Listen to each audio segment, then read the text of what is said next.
Hello, hello, and welcome back to Minotaur Hotel. I have forgotten what we were doing, but I guess we will find out. Actually, was the skippable dialogue? Oh, yeah, it was. Okay, what are we doing? Oh, okay, so we are... Is there anything different in this chapter? I guess we'll find out, right? Oh. Ah, Rob. Magic, and without even taping land? Yeah, what? What does that even mean? What were they talking about?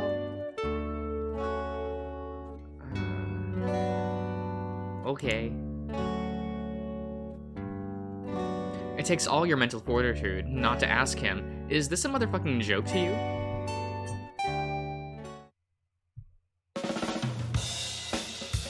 Oh, that looks a little loud.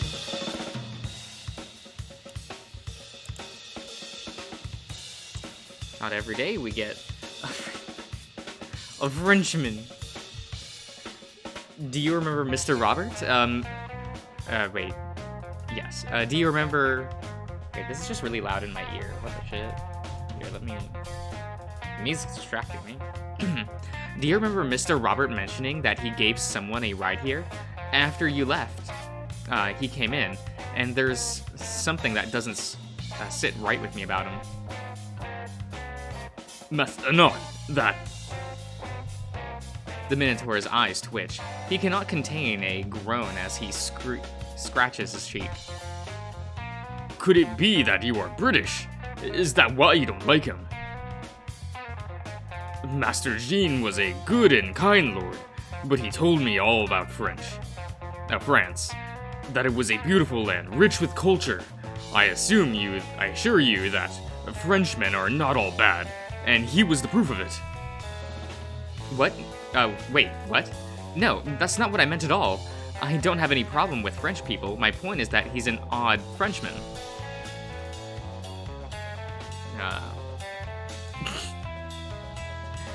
His chin unsettles me. Oh my god.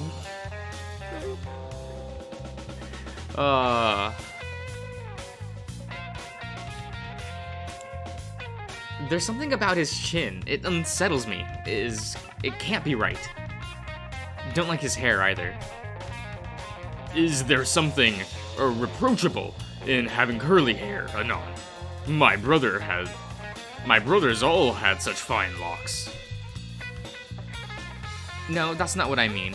It's hard to put into words, but wouldn't you say his chin is just a bit too perfect?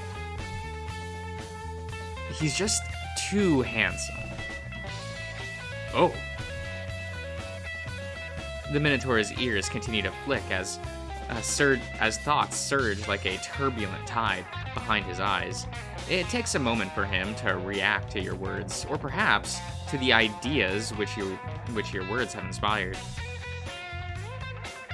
You hear Asterion's hooves tapping on the floor, a steady beat at first, but a quickening until the Minotaur looks down and starts scratching at the back of your head.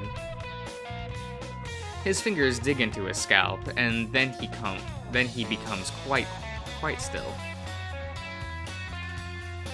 Is something the matter, Asterion? Are you feeling okay? The Minotaur's response is delayed.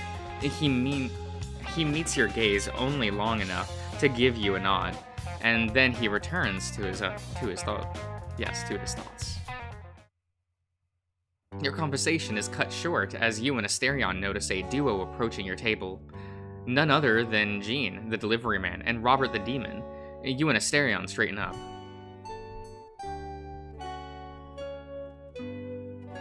Robert is kind of the best, isn't he? What? Okay.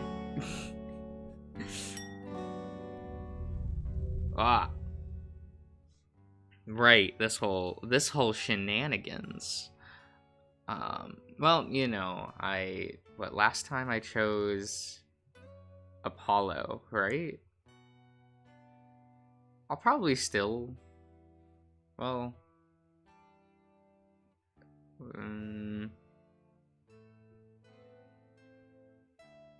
Maybe Artemis?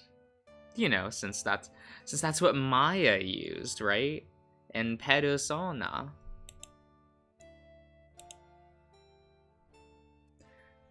The pourer of arrows, wild virgin daughter of Leto of the lovely ankles, drive your chariot through Melis, and God, these are things to hear, to gather your chores of graces and muses amongst we mortals. Asterion lays a finger over the wine bottle's opening and lets out only a trickle of wine. First to pacify the ashes around the flame, and only later to battle against its might. We shall remember you, tonight and always. In our hearth you shall find wine, and if your mercy would grant us excellence in all things, we shall tell tales and sing songs of your feats. The velvet surrounding you dissipates, allowing sound to break through once more. What a fine ceremony. Oh, right, this was already done, yeah.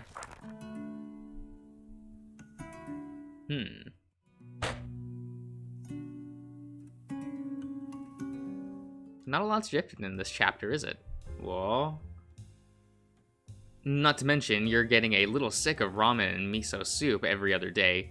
You could use a cook.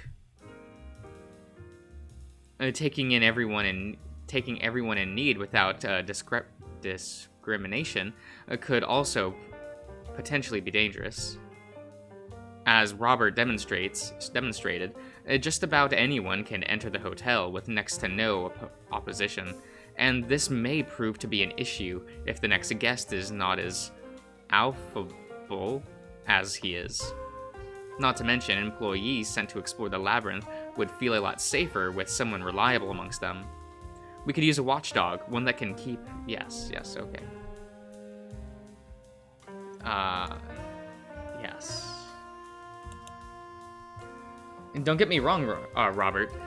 Robert seems to be a really nice guy, but I think some of our other guests would feel safer letting a demon in if there was someone on security.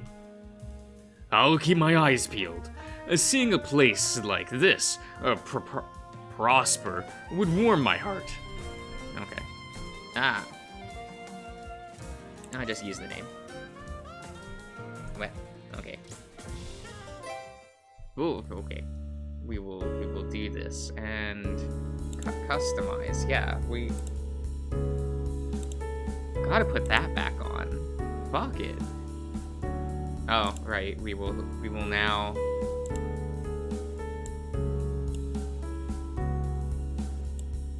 Oh, whoops.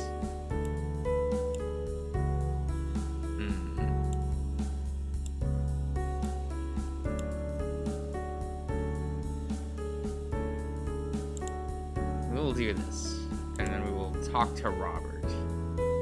Yes. I assume all the Robert scenes... Did I pick up anything different? I guess not. Asterion plays for Gruggy and his brothers, and the Cobalts drag you into their dancing as well. You stay up until their bedtime, enjoying Asterion's music and your guests' company. When the time comes at last to return to your quarters, Asterion makes a brief stop at the reception desk. He tells you to go on ahead while he sorts out some paperwork. Exhausted from your cavorting, you leave the Minotaur to his work in favor of settling in for the night. Wolf. I've heard about this character. I'm excited to meet him finally. A new day's dawning is a curious thing. Too many of the rosy borders between one day and the next signifies hope, the endless possibility that the future holds, and the potential for a fresh start, whatever one's mistakes. Given infinite time, even the most accursed of men might find peace and work towards bettering themselves and the world around them. However, few have such luxury as infinite time. To many, many more, it has no meaning at all, as irrelevant as the lapsing of one moment into the next. Solitary, poor, brutish, nasty, and short though life may be in the state of nature, it is nevertheless pure in its simplicity. Surrender is never an option in the war of all against all. Whatever vain ideas man may harbor is to the contrary. One can no more remove themselves from the state of nature than can they gouge out their own stomach so as not to feel hungry. Such is life for man, the most spoiled and miserable of all nature's children. He has at his fingertips more knowledge, more pleasure, more comfort and convenience than his ancestors of eras past could dream of.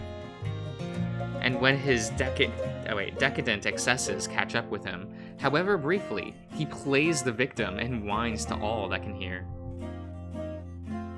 Occasionally, one grows sick of hunting others in innocuous ways and grows more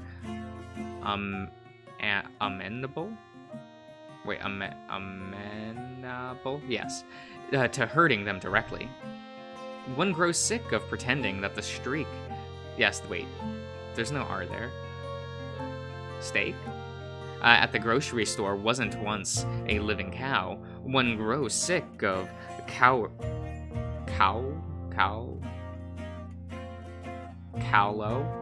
of mortality, of pretense, of artifice, and of structure. One wants to experience life for what it is, warts and all, without the need to justify oneself, moralizing the amoral or seeking meaning in the meaningless. It is a simple truth that life requires sacrifice, in one form or another. Even the plants which grew nutrition from the soil and the air, the light and water, must fight for those resources amongst themselves in subtle ways.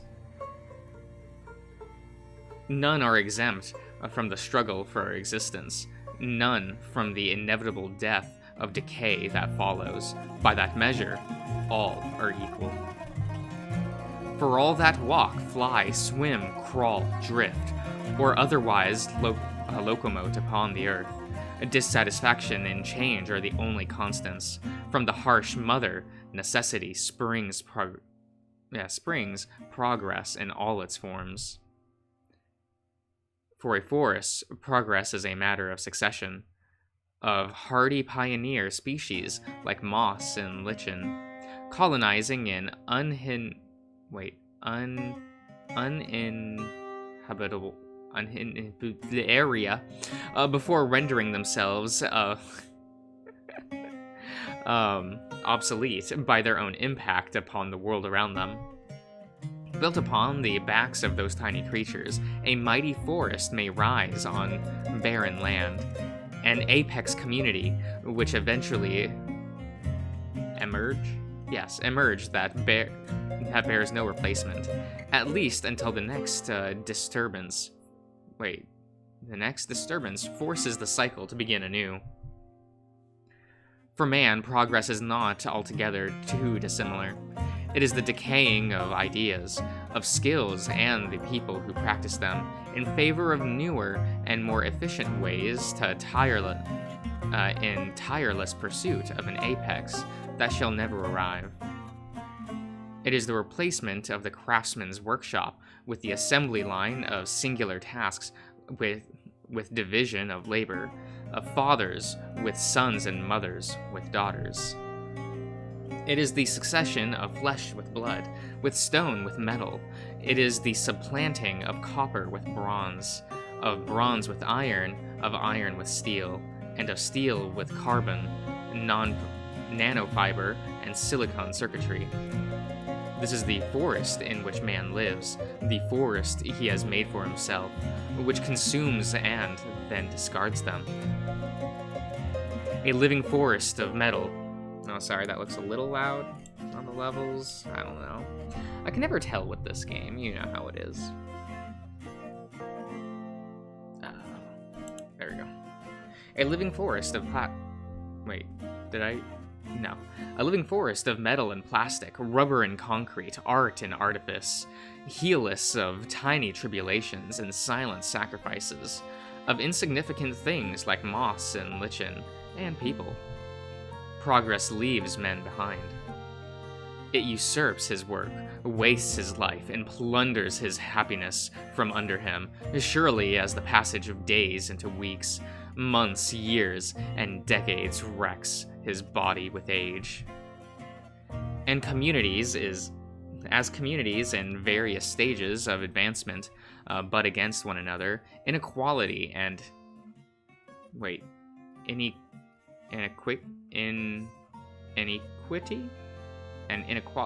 take root and flourish as beautifully as any poison flower, and as natural as the innate difference between predator and prey.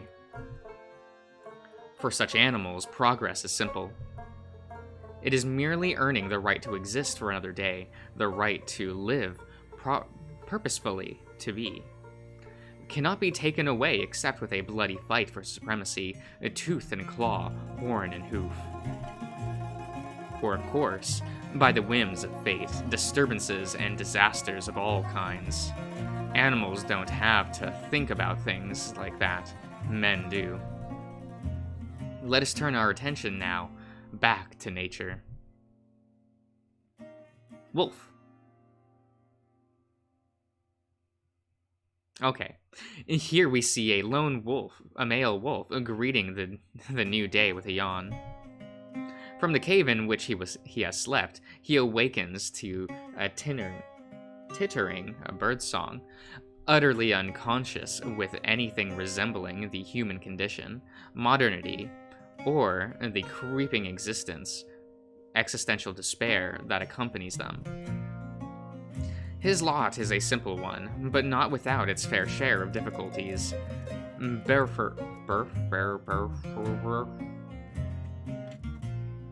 Bereft of a pack to support him, he must find food for himself with his own strength and cunning.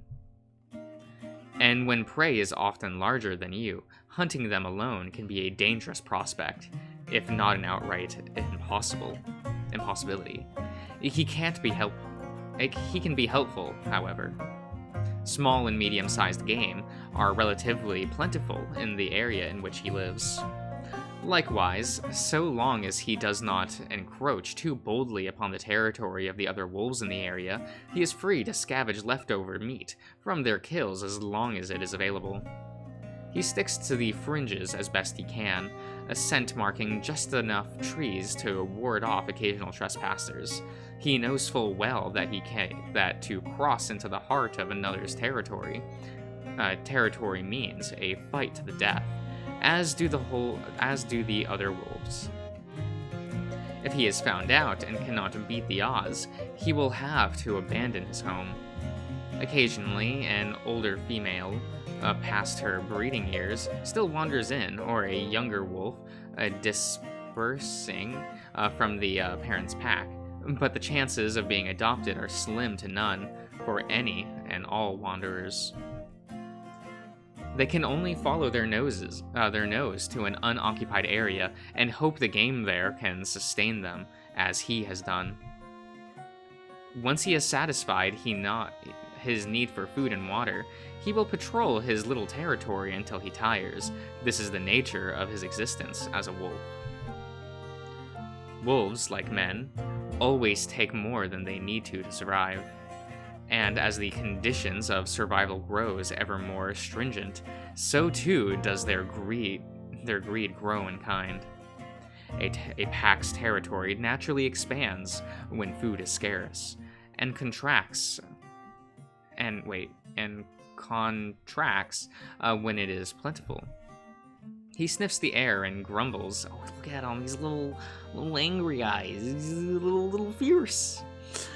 He sniffs the air and grumbles lowly to himself. Incensed as at the presence of another wolf nearby. He has smelled them before, but never this close, never this frequently, and never as flagrant in the disregard for his land claim. Okay, I shall end the part here for today, everyone, so I will see you around.